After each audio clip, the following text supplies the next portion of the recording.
Hi, it's Dawn. Welcome back. I'm working on what's called a cradle board, which is like a wood panel. If you don't have one of these, you can get them at most of your art stores. This one is a 4x4. I'm working on a 6x6 here, but you can get them thick, you can get them thin. They come, like here's one that's kind of a thinner width. This one's got gesso on top. This one came from Hobby. This is ages old. Anyway, what I'm doing is I've drawn out, and because this is in pencil, maybe a little hard to see, I did it on a, here, I'm just doing a little rainbow pattern. A Roy G. TB, instead of a Roy G. Biv, I added turquoise and pink to make 8, because Roy G. Biv is only 6. Yeah, so I'm just gluing down little scraps of paper and just going a bit at a time. And so I love rainbow, I love paper, so between the two, that's what I'm working on today. And I'm going to probably throw this in time lapse for most of this because it's kind of boring. I'm using art glitter glue. You can also use some matte gel. This is some stuff I picked up on clearance years ago. You could use a glue stick. You could use Elmer's. And you could just pull out your scrap cardstock, scrap construction paper, anything you got that's hanging around. It's a great scrap buster. And make a little art piece. And then when I'm done, I'm probably going to paint the sides. Probably will paint them black or something. I don't know. I'll decide that later. But you could also do those panels, those flat canvas artist boards. If you want to do this, you could do this to cardboard, a really stiff Amazon box. This would also work. So use what you got. This came out of my stash. All of this came out of my scrap stash, and that's what I'm doing, because I keep a stash of red scrappy pieces here, and I'm just pulling it out. And anyway, I'm going to throw it in time lapse, and we'll check in later.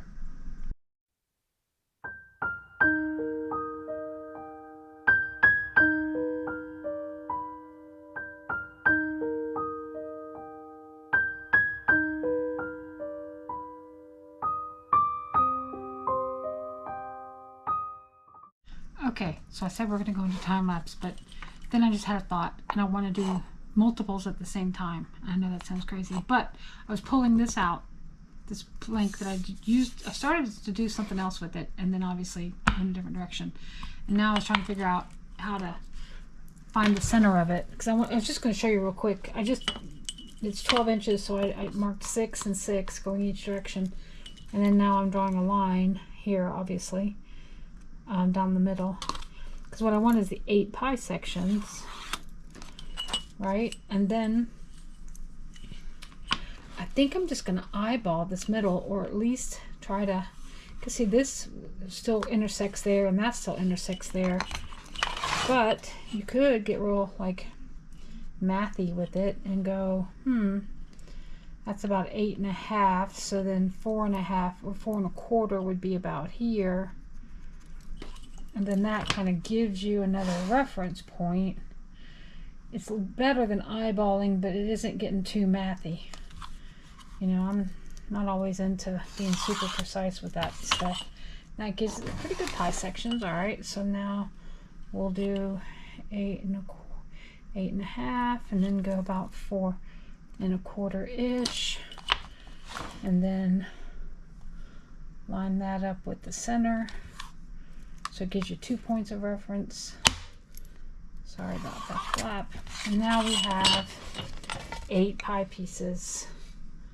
And this just came out of my closet, came out of my stash. So I maybe, before I put the red away, I might be like putting red on this one, because I want to see if, working on this little pie shape like this was weird, because I had to deal with a flat side. I mean, I had to deal with words are hard today. But I had to work, yeah, you see what I mean, right? Okay, so I wanted to see if this, or a round shape, of course I pick a big one, is going to be easier than doing a square shape. So let's do our Roy, green, turquoise, blue. And this is just to keep me honest, so that when I'm working and doing stuff and not paying attention, it's marked and it's going to get covered by the paper, so who cares, right? Okay. So you see this come into view once in a while? It's just because I'm doing multiples, because I've got different sizes. I've got squares, but then I've also got this super big old 11 by 14 too, and I've thought about pulling this guy out and doing it, but I don't want to get too big until I'll get the feel for it, I guess. And this felt too small, so that's why I went with the 6 by 6. And this 12-inch, I think this came from Michael's. It is 100 years old. Might have come from Hobby, who knows, but anyway. So if you see this, that's why I broke into the time lapse, so you could find out what I'm doing here. Okay.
so we've got that done, and it's mostly dry, and I may come back and add some more pieces to it based on, you know, like I saw a gap here in the green.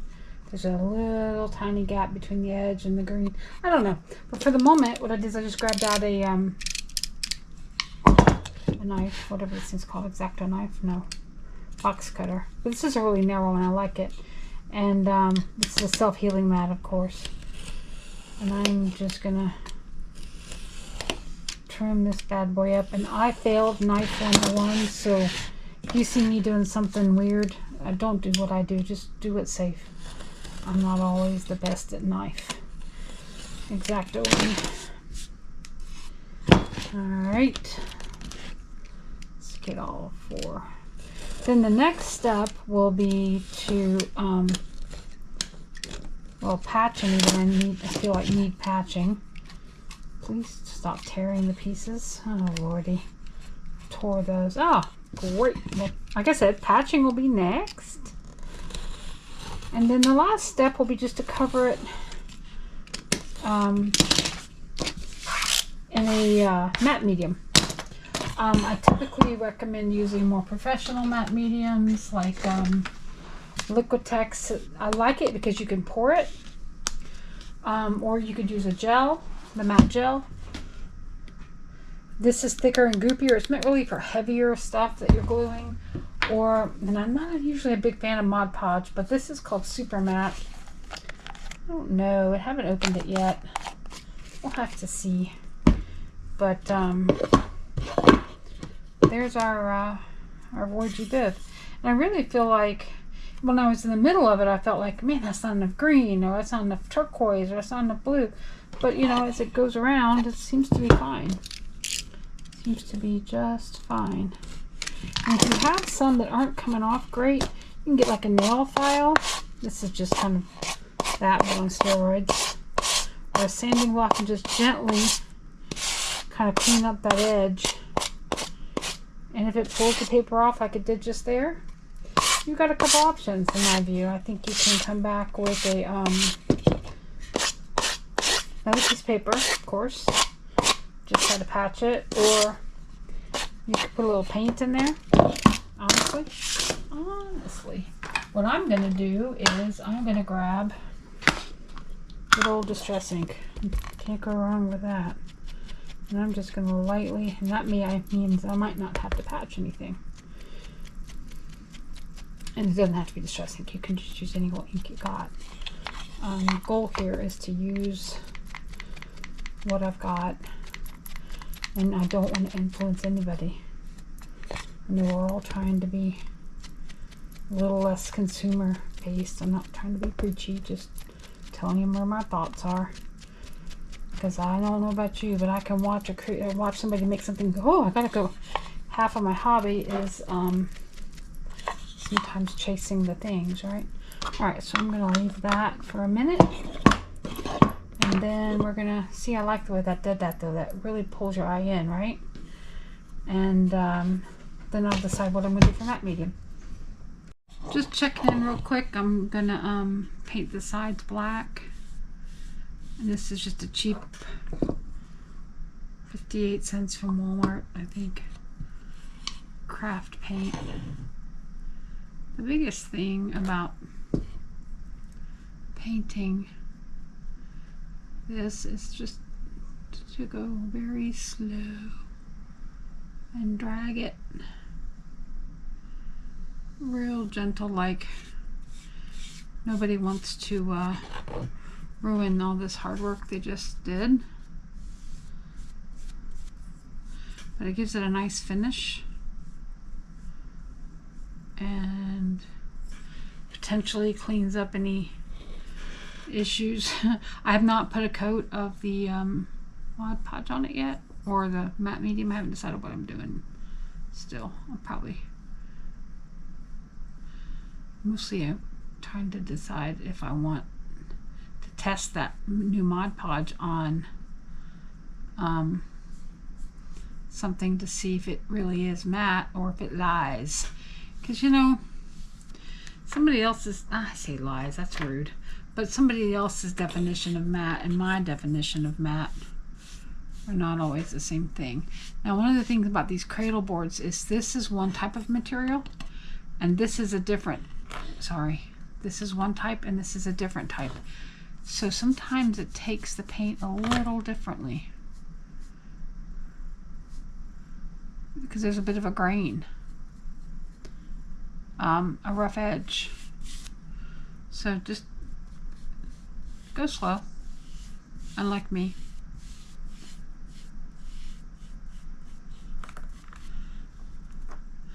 And you could even use magic marker for this. You could use watercolor paints. Watercolor paints aren't going to work very well though because they're going to soak into that wood, and you might have to do multiple coats. But just some cheap craft paint will do. With some cheap craft brushes. Because this stuff's got so much fillers in it, it's really hard to get them clean, and then they get stiff. If you ever have brushes that get gunky, Murphy's oil soap is great. It'll ungunk those brushes in a heartbeat. Alright, well, I'm going to finish painting this, and then I'm going to cover the top and the sides just to give it a nice protective layer. Makes it easier to dust later when you put a varnish, or I'm going to do a Mod Podge or a matte medium to start, and then I might end up doing a varnish layer on top. But I really want to make sure it's matte because I do not like shiny stuff. I know I go against the general public on that, but I'm just not a fan of shiny. So I'll have to see how to seal it. But you know, I only seal it just so it's easy to dust later. Okay, back in a bit. Okay, so we're gonna do, I'm gonna go with the matte medium on this guy. And we're just gonna put it on like Elmer's glue, really. And all this is gonna do is make sure all these pieces are, if we don't slop it around too much, make sure all these pieces are, none of the edges are gonna curl up on us. It seals everything down, tames any wild hairs or edges that are kind of wonky. And then I can always come back and I'll probably do the edges too, but I'm going to start here. And I might do a couple coats.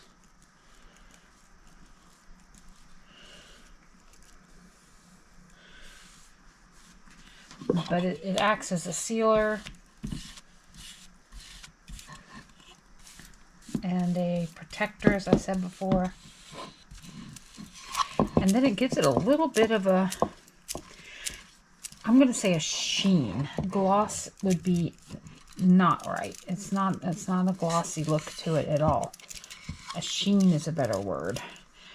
And it's a matte sheen, which I've talked about, but that sheen makes it feel, I don't know, finished, under glass. What's another characterization I could use there? I don't know. It makes it feel, it just makes it feel polished and finished.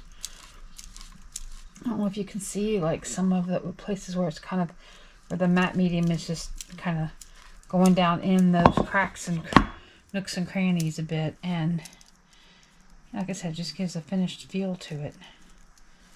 So there's that, and Liquitex makes it, Golden makes it, I mean, you can buy off brands at various stores, but you're looking for, I like the liquid, because the matte gel, let's open this guy up maybe, show you, it's more like yogurt.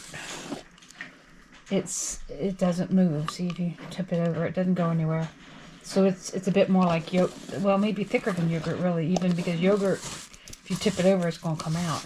But a matte gel, if you're trying to glue fabric down to a canvas, or you're trying to glue heavier things, matte gel works better. But anyway, so that's a coat of matte medium, and you know, we're gonna, I'll just have some after shots. I'll probably put another coat on. You don't have to see me do that. You've seen it.